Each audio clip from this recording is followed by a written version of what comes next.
جس کے مؤلف عبداللہ بن محمد بن عبد الوہاب ہیں۔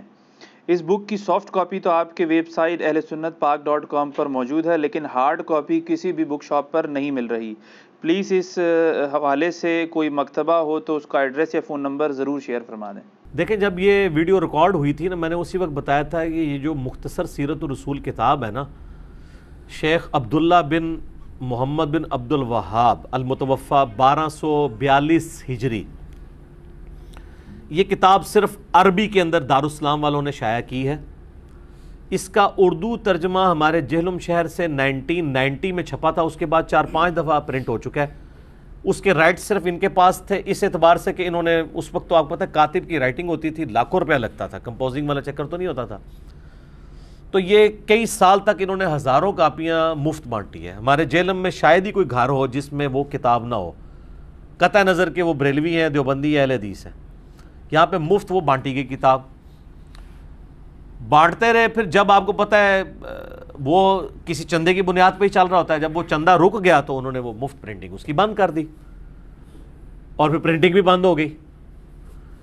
اب یہ جب ہماری ویڈیو ریکارڈ ہوئی اور اس میں پھر کافی لوگوں نے ان سے رابطہ کیا کہ یار اس کو دوبارہ پرنٹ کریں، تو انہوں نے اب دوبارہ اس کی پرنٹنگ کروائی ہے، لیکن اب ان کے پاس فنڈز کی کمی ہے اور انہوں نے اس کو بیچنے کے اوپر رکھ دیا۔ بہرحال ہم نے تھوڑی ان کی منت سماجت کر کے ان سے یعنی تھوڑے سے پروفٹ کے اوپر ہی، ان کے پروفٹ کے اوپر وہ کتابیں اٹھا لی ہیں کچھ۔ تو اب آپ ہماری اکیڈمی میں رابطہ کر سکتے ہیں صبح 9 سے شام 5 بجے تک، +923215900162، پاکستان میں کریں گے تو 032159000162 کال کر کے آپ ٹی سی ایس میں آپ کو ایک کاپی 600 روپیز میں مل جائے گی۔ ویسے اس کے اوپر جو قیمت مارکیٹ پہ رکھی ہوئی ہے وہ 1200 ہے، اور وہ 1200 بتا کے آپ کو 800 کی دیں گے، یا بہت کر لیا تو 600 کی دے دیں گے کہ جی آپ کو آدھی قیمت پہ دے رہے ہیں۔ ہم آپ کو ود ٹی سی ایس آپ کے گھر میں 600 کی پہنچائیں گے، صرف ٹی سی ایس کا خرچہ ہی 300+ کا ہے۔ تو وہ آپ اکیڈمی میں رابطہ کریں، ہارڈ کاپیز ہم نے اویلیبل کر لی ہیں آپ، اور یہ کتاب آپ ضرور پڑھیں، مختصر سیرت الرسول صلی اللہ علیہ وآلہ وسلم۔ یہ کتاب تلخیص ہے ان بڑی سیرت کی کتابوں کی۔ آپ کو پتہ ہے اس امت میں سب سے پہلے سیرت کی کتاب جو پوری دنیا میں اتھینٹک مانی جاتی ہے، جسٹ لائک اہل سنت کے ہاں صحیح بخاری ہے نا، جو اس کا مرتبہ ہے نا سیرت میں، امام بخاری سے بھی 100 سال پہلے ایک بزرگ گزرے ہیں، تابعی، بلکہ تابعین کی تو تصنیف ہی آپ کو نہیں ملتی ہیں۔ یہ ایک ایسی تصنیف تابعی کی لکھی ہوئی ہے، ایک صحابی کے شاگرد کی، جس کو اللہ نے پوری دنیا میں پذیرائی دی ہے، کیونکہ کتابوں کا سلسلہ تبع تابعین سے شروع ہے۔ تابعی اگر کوئی ہے نا جس کی کتاب پوری دنیا میں چل رہی ہے اور اب اردو میں بھی ترجمہ ہو چکا ہے، وہ ہے امام ابن اسحاق المتوفی 150 ہجری، جو انس ابن مالک کے شاگرد ہیں، جنہوں نے نبی علیہ السلام کو 10 سال وضو کروایا۔ اس کو سیرت ابن اسحاق کہا جاتا ہے، یعنی ابن اسحاق کی لکھی ہوئی سیرت۔ اسی میں وہ قول ہے جو امام بیہقی نے بھی لیا تھا کہ نبی علیہ السلام عام الفیل والے سال 12 ربیع الاول کو سوموار کے دن پیدا ہوئے، یہ وہی ہے۔ اس سیرت کی کتاب تو بہت ڈیٹیل ہے، یہ آپ کو جتنی نبی علیہ السلام کی بایوگرافی پہ فلمیں بھی مل رہی ہیں نا، اس پہ پہلے نمبر پہ لکھا ہوتا ہے سیرت ابن اسحاق۔ ان سے آلموسٹ 50-60 سال کے بعد ایک اور بزرگ آئے، امام ابن ہشام المتوفی 218 ہجری، وہ بھی امام بخاری سے 40-50 سال پہلے کے بزرگ ہیں۔ امام بخاری تو 256 میں فوت ہوئے ہیں، ابن ہشام 218 میں فوت ہوئے ہیں۔ انہوں نے اس کی تلخیص لکھی، اس کو کہتے ہیں سیرت ابن ہشام، اور اس کی پذیرائی ابن اسحاق سے بھی زیادہ ہوئی، یہ بھی اردو میں اویلیبل ہے۔ دنیا میں سب سے اتھینٹک سیرت کی کتاب کوئی مانی جاتی ہے نا تو سیرت ابن ہشام ہے، کیونکہ انہوں نے کافی جو اسرائیلی روایتیں ہیں وہ ہٹا کے نا اس کو تلخیص کر دی تھی ابن اسحاق کی۔ پھر کئی سو سال تک اس کے اوپر کام نہیں ہوا، لوگ اسی کو کوٹ کرتے رہے۔ محمد بن عبد الوہاب صاحب کے جو بیٹے تھے عبداللہ، یہ دوسرے نمبر کا ان کا بیٹا ہے، بڑے بیٹے کا نام ہے حسین، دوسرے کا نام ہے عبداللہ، تیسرے کا نام ہے حسن، چوتھے کا نام ہے علی۔ اب دیکھیں سارے ائمہ اہل بیت والے نام ہیں محمد بن وہاب صاحب کے بیٹوں کے۔ اچھا، تو یہ جو دوسرے نمبر کا بیٹا تھا، آج سے 200 سال پہلے یہ فوت ہوئے ہیں 1242 ہجری، اب یہ چل رہا ہے 1441 ہجری۔ انہوں نے ابن ہشام کی بھی تلخیص کی، اور مختصر سیرت الرسول لکھی جو ہمارے جامعہ علوم عصریہ جہلم سے پہلی دفعہ اردو میں ترجمہ کر کے، یہاں پہ جو ایک اہل حدیث عالم تھے علامہ مدنی رحمہ اللہ تعالیٰ، بڑے جذبے والے تھے، انہوں نے پوری زندگی اس کو فری تقسیم کیا، اور انہوں نے یہ کمٹمنٹ کی تھی کہ میں اس کو بیچوں گا نہیں، اور وہ اپنی زندگی کی وفات تک اس کے اوپر قائم رہے اور وہ دیتے رہے۔ بعد میں بھی کافی عرصہ، اب بجٹ کی کمی تھی تو انہوں نے لگایا، تو پھر ہم نے ان کو ریکویسٹ کی کہ سر ہمیں تو نو پروفٹ نو لاس پہ آپ دیں نا، ہم تاکہ لوگوں کو کم از کم یہ دیں، لوگ تو خریدنے کے لیے بھی تیار ہیں۔ تو اب وہ ماشاءاللہ آ گئی، بلکہ وہ پیچھے سے دونوں دکھائیں جی مجھے، پرانے والی بھی اور نئی والی بھی، میں ذرا دکھا دوں۔ اب نئی والی جو ہے نا اس کے گتا بھی ذرا اچھی کوالٹی کا انہوں نے عام سٹینڈرڈ سائز کے اوپر لے آئے ہیں، پرانے والی بھی لے آئے ہیں، ساتھ ہی پڑی ہوئی ہے۔ یہ پرنٹ ہو گئی ہے جی۔ اس میں نے خلفائے راشدین کی سیرت کے حوالے سے وہ حوالے پیش کیے تھے نا، سیدنا علی کے حوالے سے، جنگ جمل صفین نہروان کے بھی، یہ بھی سارے کے سارے ماشاء اللہ تعالیٰ اس میں موجود ہیں۔ یہ وہ پرانے والی ہے جو میں نے اس میں دکھائی تھی، اور یہ نئے والی ہے جو میری لیفٹ سائڈ کے اوپر ہے، یہ نئی والی ہے، یہ رائٹ سائڈ والی جو ہے یہ پرانے والی ہے۔ تو یہ انشاءاللہ تعالیٰ آپ دیکھ لیں، ماشاءاللہ آلموسٹ 1000 صفحوں کے اوپر ہے، تو آپ کو 600 روپے میں ہم TCS گھر بھجوا دیں گے، اور اگر آپ یہاں کے بائی ہینڈ لیں گے پھر آپ کو 500 کی یہ ملے گی۔ چونکہ TCS کے حوالے سے ہمارے ان کے ساتھ کمٹمنٹ ہے TCS والوں کے ساتھ، تو ہم اس کو آلموسٹ مینیج کر لیتے ہیں کسی حد تک۔ پھر ہمارا یہ بھی ہوتا ہے جو ڈاک میں منگوا رہا ہے وہ چارہ آ نہیں سک رہا، تو ہماری اکیڈمی کی اپنے بھی بجٹ سے کچھ پیسے لگ جائیں تو ہم اس کو اکوموڈیٹ کر لیتے ہیں، کیونکہ ہم نو پروفٹ نو لاس کے اوپر اس معاملے کو لے کے چل رہے ہوتے ہیں۔ تو یہ سیرت، مختصر سیرت الرسول، انہوں نے اس کی تلخیص کی، اور اس وقت جو دنیا میں سب سے مشہور کتاب سیرت کی مانی جاتی ہے، جسے شاہ فیصل ایوارڈ بھی ملا تھا، الرحیق المختوم، صفی الرحمان مبارک پوری ایک اہل حدیث عالم تھے انڈیا کے، انہوں نے لکھی۔ وہ تو ابھی کچھ عرصہ پہلے ہی فوت ہوئے ہیں، 2006 میں، 14 سال پہلے۔ تو آپ کو حیران کن بات بتاؤں، اس مقابلے میں 5 بندوں کی کتابوں کو ایوارڈ ملا، اس میں پہلی کتاب الرحیق المختوم تھی۔ یہ عربی میں لکھی گئی ہے۔ پہلے بھی وہ انڈین عالم تھے، دوسرے بھی انڈین تھے، تیسرے بھی ایک اور نان عرب تھے، چوتھا کوئی عربی تھا جس کو انعام ملا ہے۔ پہلے 3 انعام اجمیوں کو ملے ہیں اور عربی میں لکھنے کے۔ اس الرحیق المختوم میں بھی اکثر حوالے جو ہے نا وہ اس کتاب کے ہیں، مختصر سیرت الرسول کے، یعنی انہوں نے اتنی ویلیو ایڈیشن کی ہے۔ تو اس لیے یہ سیرت پہ اکثر لوگ مجھ سے پوچھ بھی رہے ہوتے ہیں کتاب، میرا خیال ہے یہ کتاب ایک آپ کو اوورآل عمر سیریز میں جو کچھ انہوں نے نبی علیہ السلام کی مبارک زندگی تک جو دکھایا ہے نا، کہ آپ کی ریولوشن کس طرح مکے سے شروع ہو کے آپ کی وفات تک کس لیول تک پہنچی ہے، وہ آلموسٹ انہوں نے کور کیا۔ اس میں بھی مطلب کچھ ایک چیزیں سکپ بھی ہوئی ہیں، لیکن اوورآل ایک اچھی کوشش ہے۔ تو یہ کتاب سیرت پہ بھی اکثر لوگ پوچھتے تھے، تو میں تو سب سے پہلے سیرت پہ کتاب آپ کو یہ والی بتاتا ہوں، قرآن۔ جی صحیح مسلم میں حدیث ہے، اما عائشہ سے پوچھا گیا نبی علیہ السلام کے اخلاق اور سیرت کیسی تھی، تو ان کا قرآن نہیں پڑھتے، وہ تو پریکٹیکل لائف ہے نا پوری آپ کی ایک زندگی۔ باقی ہم لوگوں کو زیادہ انٹرسٹ ہوتا ہے کہ آپ علیہ السلام کی بالکل ایک نجی لیول پہ جو آپ کی شمائل، یعنی آپ کی جو زندگی، گیٹ اپ، کیسا اٹھنا بیٹھنا، اتنی ڈیٹیل تو سارے قرآن تو صرف آپ کی دعوت کو ڈیل کرتا ہے۔ تو وہ آپ کو یہ کتاب آلموسٹ یہ 808 صفحے ہیں جی اس کتاب کے، تو 800 صفحوں میں یہ کتاب ہے، تو اس کی تو فوٹو کا بھی آپ کو 800 روپے میں نہیں مشکل سے ہوگی۔ تو یہ تو ہم آپ کو TCS سمیت 600 روپے کی اتنے موٹے گتے میں یہ اچھی پرنٹنگ ہوئی بھی آپ کے گھر پہنچ جائے گی۔ تو جن لوگوں کو شوق ہے وہ یہ کتاب منگوائیں ضرور۔ ہمارا اس میں کوئی نفع نہیں ہے، آپ کے پوائنٹ آف ویو سے ہے۔ میں اگر مشکات کا تعارف کرواتا ہوں یا احادیث کی کتابوں کا یا سیرت کی کتابوں کا، اس لیے تاکہ جن کو پڑھنے کا شوق ہے، ہم تو یہ پڑھ چکے ہیں الحمدللہ، اور جب ضرورت پڑتی ہے پڑھتے ہیں، حوالے کوٹ کرنے کے لیے ایک مسلسل شغف رکھا ہوا ہے پڑھائی کا۔ تو آپ لوگ بھی شغف ذرا پیدا کریں، کتابوں کے ساتھ اپنے آپ کو جوڑیں، بابوں کے ساتھ نہ جوڑیں، چاہے وہ میں ہی کیوں نہ ہوں، حوالوں کے ساتھ، کتابوں کے ساتھ جڑیں۔ اس کتاب پہ میں 1 گھنٹہ بول سکتا ہوں، لیکن مختصر سے ٹائم پہ 10 چھوٹے چھوٹے حوالے دوں گا اور ان کی انجینئرنگ نہیں کروں گا۔ اس کے لیے آپ میرا ریسرچ پیپر 5B پڑھیں، جس کا میں تعارف اینڈ پہ کراؤں گا، پہلے کرا دیا تو آپ کو برا لگے گا۔ اس کے اوپر آپ مولا علی والا چیپٹر نکالیں سر، اینڈ پہ جا کے آتا ہے مولا علی کے اوپر چیپٹر۔ سیرت الرسول لکھی ہے اور ساتھ خلفائے راشدین کی بھی لکھی ہے انہوں نے، مختصر سی خلافت راشدہ کے اوپر۔ مولا علی والا چیپٹر ان کا سٹارٹ ہوتا ہے جی پیج نمبر 781، حضرت علی ابن ابی طالب کی خلافت۔ 782 پیج پہ یہ پہلا ریفرنس میں پڑھ رہا ہوں ورڈ بائی ورڈ، اہل حدیث سے معذرت کے ساتھ۔ اور جو علمی کتابی مسلمان ہیں پوری دنیا میں کسی بھی فرقے میں ہیں ان کو خوش کرنے کے لیے ورڈ بائی ورڈ پڑھ رہا ہوں، سنیں۔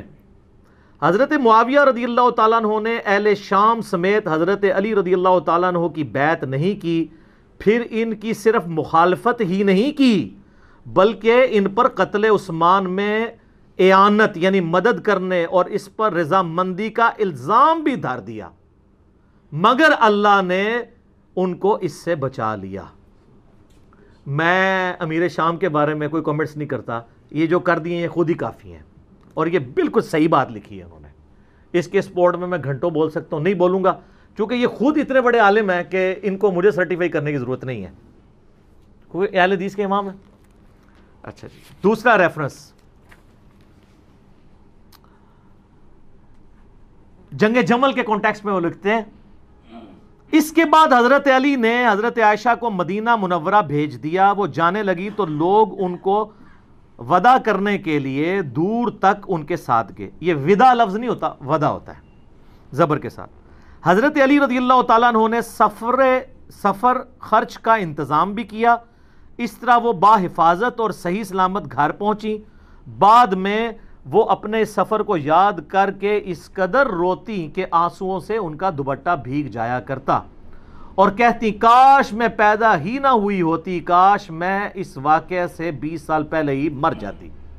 اللہ، ظاہر ہے قرآن میں حکم ہے نبی کی بیویوں گھروں میں ٹھہری رہو، بے شک۔ تو وہ اس چیز کو یاد کرتی تھی۔ پھر ہوب کے کتے بھی بھونکے، وہ بھی حدیث ہے جامعہ اس میں مسند احمد میں۔ باقی اب میں اس میں نہیں بولوں گا، وہ 5B میں آپ پڑھ لیجئے گا، میں اینڈ پہ بتا دوں گا۔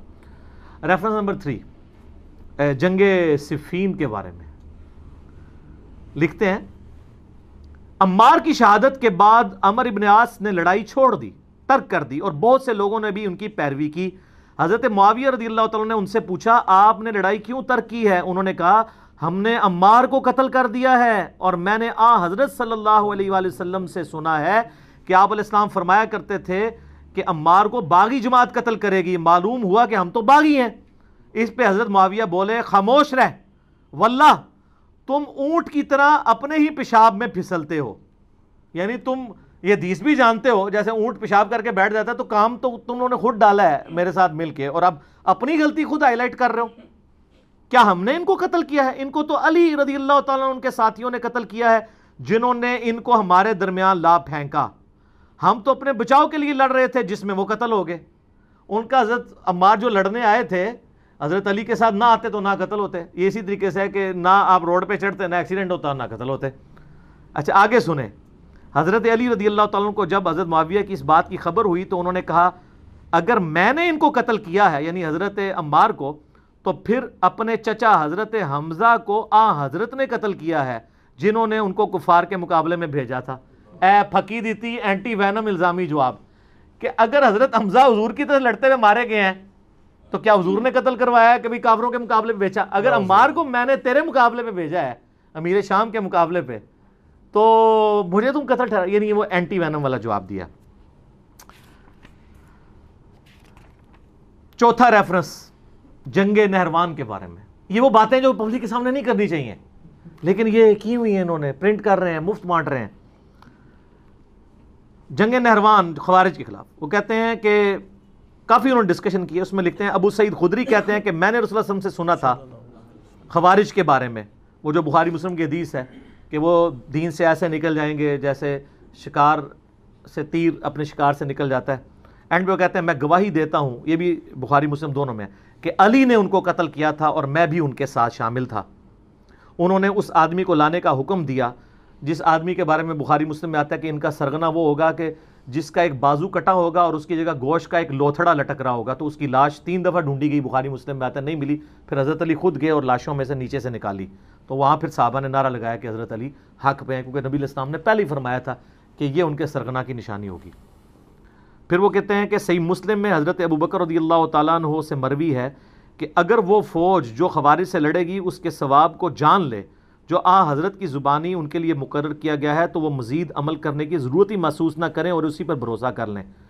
یعنی خوارج کے خلاف لڑنا اتنی بڑی نیکی ہے کہ اس کے بعد خارجیوں کے خلاف لڑنے والوں کو اور کوئی نیکی کا کام کرنے کی ضرورت نہیں، جیسے بخاری مسلم میں آتا ہے کہ اہل بدر کی ہر غلطی معاف ہے، اس طرح خوارج کے خلاف جو حضرت علی کے ساتھی تھے ان کے بارے میں مسلم شریف انہوں نے ویسے لکھا حضرت ابو بکر سے مروی ہے، وہ حضرت علی سے ہی مروی ہے، اور اس کے سٹارٹ میں حضرت علی وہ بھی کہتے ہیں کہ مجھے آسمان سے زمین پہ گرا دیا جائے میں یہ برداشت کر لوں گا، لیکن یہ برداشت نہیں کروں گا کہ میں کوئی ایسی بات کروں جو میں نے خود رسول اللہ سے نہ سنی اور میں تمہیں بیان کروں. یعنی حدیث معاملے میں اتنی احتیاط صلی اللہ علیہ وآلہ وسلم. 5واں ریفرنس یہ کہتے ہیں نا جی وہ جی حضرت عثمان کو عبداللہ ابن سبا اور پتہ نہیں کوئی یہودی پارٹی تھی آل امیہ کو بچانے کے لیے. میں نے بخاری مسلم سے ثابت کیا ہے آل امیہ کی وجہ سے حضرت عثمان شہید ہوئے ہیں، ان کے گورنروں کی وجہ سے. انہوں نے حضرت عثمان کا چیپٹر پڑھیں، کہیں نہیں ڈالا عبداللہ ابن سبا کا نام تک نہیں لکھا. الٹا حضرت علی والے چیپٹر میں انہوں نے بتایا کہ یہ جو حضرت علی کی شان میں غلو کرنے والے رافضی تھے وہ حضرت علی کے دور میں نکلے ہیں.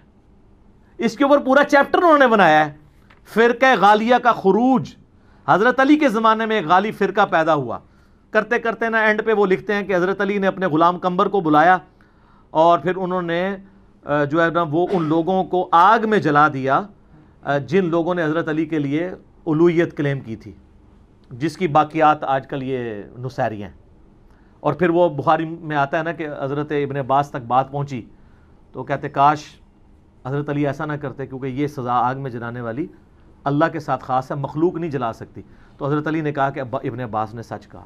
اور ابو داؤد میں ہے کہ انہوں نے کہا کاش مجھے یہ پتہ ہوتا پہلے. یعنی حضرت علی نے جان بوجھ کے ایسا نہیں کیا تھا، لیکن حضرت علی کا غصہ اتنا تھا کہ مجھے خدا کے مقابلے پہ ٹھہرا رہے ہیں، تو انہوں نے ان کو قتل کی وجہ آگ میں جلوایا تھا.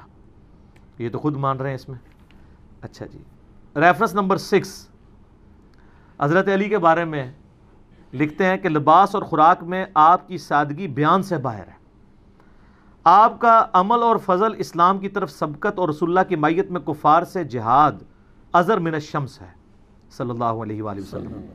پھر لکھتے ہیں امام احمد بن حنبل اور قاضی اسماعیل بن اسحاق کہتے ہیں، اور یہ صحیح سند سے المسند الحاکم میں ہے، کہ حضرت علی رضی اللہ تعالیٰ عنہ کے فضائل اور مناقب میں جتنی احادیث مروی ہیں دوسرے کسی آدمی کے فضائل اور مناقب میں اتنی احادیث نہیں ہیں. اے لکھ رہے تھے جی سعودیہ والے وہابی اور پاکستانی وہابی کے کہہ رہے ہیں، اور رہن دو میں آج نہیں، آج اپنے بزرگوں نے رو. ریفرنس نمبر 7 وہی جو ہم کہتے ہیں حضرت علی نے حسن ابن علی کو اپنا خلیفہ نامزد نہیں کیا، انہوں نے بھی وہی لکھا. کسی نے کہا کیا آپ اپنے بعد آنے والے خلیفہ کو نامزد کریں گے؟ انہوں نے فرمایا نہیں، میں تمہیں اسی طرح چھوڑوں گا جس طرح رسول اللہ صلی اللہ علیہ وسلم تمہیں چھوڑ گئے تھے. بعض نے کہا کہ آپ لوگوں سے حسن کے لیے بیعت لے لیں تو آپ کے انتقال کے بعد ہم آپ کی کمی محسوس نہیں کریں گے. فرمایا میں نہ تمہیں اس کا حکم دیتا ہوں نہ منع کرتا ہوں، یہ تمہارا اپنے چوائس ہے، میں یہ کام نہیں کروں گا.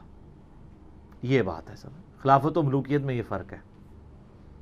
ریفرنس نمبر 8 سر یہ سب سے کڑوا ہے اور آیا 8 نمبر پہ ہے. جنت کے بھی 8 دروازے ہیں نا، بخاری مسلم میں آیا ہے کہ رمضان میں وہ 8 دروازے کھول دیے جاتے ہیں، اور مسلم شریف میں ہے جو وضو کے بعد اشہد ان لا الہ الا اللہ واشہد ان محمدًا عبدہ ورسولہ پڑھ لے جنت کے 8 دروازے کھول دیے جاتے ہیں. تو sir reference number 8 word by word Banu Umayya حضرت علی کی تنقیص اور ان کے بارے میں نازیبا الفاظ استعمال کرتے رہے، مگر اس سے علماء کے دل میں ان کی محبت بڑھ گئی اور قدر و منزلت میں اضافہ ہو گیا. عمر بن عبداللہ بن زبیر کہتے ہیں کہ بنو امیہ 60 سال تک ان کو گالیاں دیتے رہے. یہ سب کا لفظ نہیں ہے، عربی کھولیں، شتم کا لفظ ہے. سب کا ترجمہ تنقید بھی ہو جاتا ہے نا، اس لفظ کا نہیں ہوتا سب و شتم جو ہم بولتے ہیں. اور یہ نہ سمجھے کہ یہ انہوں نے کہانی لکھی. سر صحیح مسلم 6229 حدیث لعن اللہ ابا تراب کہتے تھے. ابو تراب علی بن ابی طالب پر لعنت، یہ لفظ بولتے تھے نعوذ باللہ آل امیہ. تو یہ آپ کے بزرگ ٹھیک لکھ رہے ہیں. 60 سال تک ان کو گالیاں دیتے رہے مگر ان کا کچھ نہ بگاڑ سکے، بلکہ ان کی شان پہلے سے بھی بلند ہو گئی. آگے الفاظ بڑے سخت ہیں. دین نے ایک عمارت کھڑی کی جس کو دنیا نے گرا دیا. وہ کہتے ہیں مولا علی کو اللہ نے کھڑا کیا دین کی عمارت کے طور پہ. یہ دنیا کے جو پرستار تھے نا آل امیہ، انہوں نے اس کو گرانے کی کوشش کی، لیکن دنیا کچھ نہ بنا سکی مگر جو کچھ بنایا اس کو بھی منہدم کر دیا. وہ کہتے ہیں آل امیہ کے پلے کوئی شے ہے بھی تھی نا، وہ بھی انہوں نے گوا دی. حضرت علی کو یہ کی تنقیص نہیں کر سکے. ہر طرف علی علی ہو رہی ہے. وہ سر ناسبیوں کی مسجد میں بھی 4 خلفاء کے نام لکھے ہوتے ہیں، پیچھے کیا رہ گیا؟ علی کو کون نیچا کر سکتا ہے؟ ناسبیت کو ہوا دینے والے لوگ بھی حق 4 یار کہتے ہیں، حق 5 یار نہیں کہتے. اس سے بڑی کیا جیت ہوگی سیدنا علی کی. سیکنڈ لاسٹ ریفرنس نمبر 9، وہی حدیث لکھی ہے ابو داؤد ترمذی کی کہ میرے بعد خلافت 30 سال تک رہے گی. اس کے کانٹیکسٹ میں لکھتے ہیں اور حضرت علی کی خلافت 4 سال اور 8 مہینے ہے. اس کو حدیث میں 30 سال اس لیے کہا گیا کہ اصل مدت اس کے قریب قریب ہے، یا حضرت حسن رضی اللہ تعالیٰ عنہ کی مدت خلافت کو اس میں شمار کیا گیا ہے کیونکہ وہ اس کو مکمل کرتی ہے. وہ کہتے ہیں حضرت حسن کے جو 6 مہینے ہیں وہ ملا کے یہ 30 سال پورے ہوتے ہیں. اور یہ تو ابن تیمیہ نے منہاج السنہ میں لکھا ہے کہ ربیع الاول میں نبی علیہ السلام کی وفات ہوئی 11 ہجری میں، اور ربیع الاول 41 ہجری میں صلح حسن ہوئے. حضرت حسن کی صلح پہ 30 سال پورے ہوتے ہیں. تو خلیفہ راشد 5 ہیں، ابو بکر، عمر، عثمان، علی، حسن ابن علی. اور یہ محمد بن عبد الوہاب صاحب کے بیٹے بھی یہ بات مان رہے ہیں اور لکھ رہے ہیں. آخری ریفرنس ہے خلافت حسن کے اوپر انہوں نے چیپٹر باندھا ہے، اس کے بعد صلح حسن کے اوپر انہوں نے اس کے اوپر کنکلوڈ کیا ہے اور حضرت حسن کا خطبہ نقل کیا ہے جو انہوں نے معاویہ سے صلح کے بعد دیا تھا. اس خدا کا شکر ہے جس نے ہمارے ذریعے تمہارے پہلوں کو ہدایت بخشی. یعنی انہوں نے کہا کہ تمہارے آباء و اجداد کو اللہ نے ہم بنو ہاشم کے ذریعے ہدایت دی اور ہمارے ذریعے تمہارے پچھلوں کا خون بند کیا. آج بھی ہم نے ہی قربانی کی ہے اور اپنی مسند چھوڑی ہے، قتل و غارت سے بچایا ہے تمہیں. وہ دوزخ کی آگ سے بچایا تھا اور یہ دنیا کی آگ سے بچا لیا. سب سے بڑی دانائی پرہیزگاری ہے اور سب سے بڑا عجز بدکاری ہے. پھر میرے اور معاویہ کے درمیان جو اختلاف پڑ گیا تھا، قطع نظر اس سے کہ وہ حق پر تھے یا میں حق پر، میں امت محمدیہ صلی اللہ علیہ وسلم کی مصلحت اور ان کے خون بند کرنے کے لیے اپنے اس حق سے دستبردار ہو گیا ہوں. اور بخاری میں بھی یہ حدیث ہے، میرا یہ بیٹا سید ہے، اس کی وجہ سے صلح ہوگی. اس میں امپلائڈ ہے کہ سامنے والا ہٹ درمی پہ ہوگا. اس کی وجہ سے صلح ہوگی، اس کی وجہ سے نہیں. یہاں کہتے ہیں نہیں ان کی وجہ سے صلح ہوئی ہے، نبی اسلام فرما رہے ہیں اس کی وجہ سے ہوگی. یہ اپنی پوسٹ چھوڑے گا. پھر معاویہ رضی اللہ تعالیٰ کی طرف منہ کر کے فرمایا، میں نہیں جانتا کہ یہ تمہارے لیے فتنہ ہے یہ حکومت یا کچھ مدت کے لیے اس میں تمہارے لیے فائدہ ہے. یعنی دنیا میں کچھ فائدہ اٹھا لو. مجھے نہیں پتا، اللہ نے تمہیں آزمائش میں ڈالا ہے. تو یہ دونوں باتیں ہوئیں، آزمائش میں بھی ڈلے اور فتنے کا بھی شکار ہوئے. اور یہ حقائق اگر آپ کو جاننے ہوں تو دنیا میں ایک پمفلٹ ہے جس کا عنوان ہے 5B ریسرچ پیپر. سر یہ ہاں واقعہ کربلا کا کہانی پس منظر نہیں، حقیقی پس منظر 72 صحیح الاسناد احادیث کی روشنی میں، جس میں 200 سے زیادہ حدیث ہیں. 72 کا ٹائٹل میں نے شہدائے کربلا کی نسبت سے لیا. ایک نمبر پہ کئی حدیثیں ہیں، مثلا 33 نمبر پہ 8 حدیثیں ہیں، 8 طرق غدیر خم کے. سیدنا عمر کی شہادت سے لے کر شہادت حسین تک پوری اسلامک ہسٹری کور ہوئی ہے. حقیقی خلفائے راشدین کون ہیں، جنگ جمل، صفین، نہروان، شہادت عثمان کے اصلی اسباب، صلح حسن، حضرت معاویہ کا دور ملوکیت، یزید کی ولی عہدی اور شہادت حسین ابن علی رضی اللہ عنہم اجمعین وعلیہم السلام اجمعین. یہ الحمدللہ عربی میں بھی ہے، اردو میں بھی ہے، ہندی میں بھی ہے، انگلش میں بھی ہے.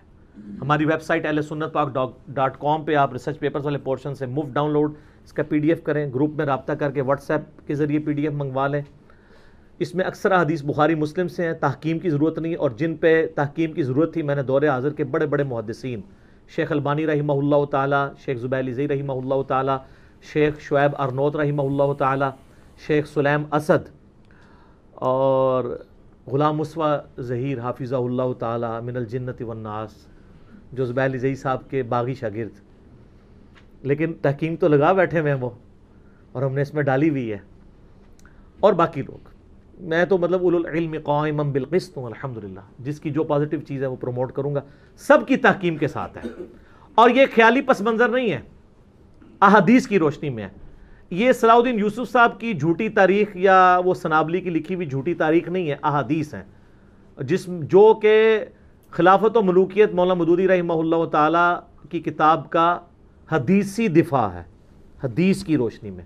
تو سر یہ آپ مفت منگوا سکتے ہیں اگر آپ افورڈ نہیں کر سکتے. یہ اور اس کے ساتھ 8 ریسرچ پیپر اور 3 اذکار کارڈ، 12 کا پیکج فری بالکل منگوا سکتے ہیں اگر افورڈ نہیں کر سکتے. اگر افورڈ کر سکتے ہیں تو نو پروفٹ اور تھوڑے سے لاس پہ جو اکیڈمی برداشت کرتی ہے آپ کو ڈاک میں مل جائے گا. صبح 9 سے لے کر شام تک آپ رابطہ کریں. 200 روپیز ہم نے رکھے ہوئے ہیں، ایک ریسرچ پیپر نہیں، سر یہ ریسرچ پیپرز کی فوٹو کاپی بھی آپ جو کلرڈ ہم نے پرنٹ کیے ہیں نا، photo copy black and white 80 gram page پہ جس پہ ہم نے پرنٹ کیا ہے، 200 کی فوٹو کاپی نہیں ان کی ہوتی جو ہم کلرڈ آپ کو دے رہے ہیں. اور جو ضرورت مند ہے ہم اس سے سرٹیفکیٹ بھی نہیں بنوائیں گے، بس صرف وہ اللہ کو عالم و ناظر جانتا ہوا کہہ دے میں ضرورت مند ہوں، ہم کوئی تحقیق نہیں کریں گے، فری بھجوائیں گے. اور یہ قیمت بھی اس لیے رکھی کہ بعض لوگ اس کو مس یوز کر رہے تھے، پھر بھی اس کو نو پروفٹ اور تھوڑے سے لاس پہ ہی رکھی. صبح 9 سے لے کر شام 5 بجے تک آپ ہمارے اکیڈمی کے نمبر پہ رابطہ کریں، +92 کے کوڈ کے ساتھ 3215900162. پاکستان میں کریں گے تو 032159000162 کال کریں، انشاءاللہ تعالیٰ آپ کے گھر ہی آ جائے گی. اس کو پڑھیں، اور جس کو زیادہ جلدی ہے تو ویب سائٹ سے ابھی ڈاؤن لوڈ کریں اور پرنٹ آؤٹ نکال لیں، 40-50 روپے کا نکل آئے گا. تو انشاءاللہ آپ جب اس کو پڑھیں گے تو آپ کو پتہ چل جائے گا کہ اصل میں احادیث کے ماننے والے کون ہیں اور صرف اہل حدیث کا لیبل لگانے والے کون ہیں. یہ بڑا مشکل کام ہے. ٹھیک ہو گیا جی؟ میرا خیال ہے اس کو مجلس کو یہیں پہ کنکلوڈ کرتے ہیں، اذانیں شروع ہوا چاہتی ہیں. بقیہ سوالات انشاءاللہ اگلی مجلس میں ڈسکس کریں گے. اللہ تعالیٰ سے جو دعا ہے، جو حق بات میں نے کہی، اللہ تعالیٰ ہمارے دلوں میں راسخ فرمائے. اگر جذبات میں میرے منہ سے کوئی غلط بات نکل گئی تو اللہ تعالیٰ ہمارے دلوں سے اسے محو کر دے، ہمیں معاف بھی فرما دے، ہمیں کتاب و سنت کی تعلیمات پر عمل کر کے دوسرے بھائیوں تک پہنچانے کی توفیق عطا فرمائے. سبحانک اللہم و بحمدک، اشہد ان لا الہ الا انت، استغفرک و اتوب الیک، وما علینا الا البلاغ المبین. جزاکم اللہ خیرا.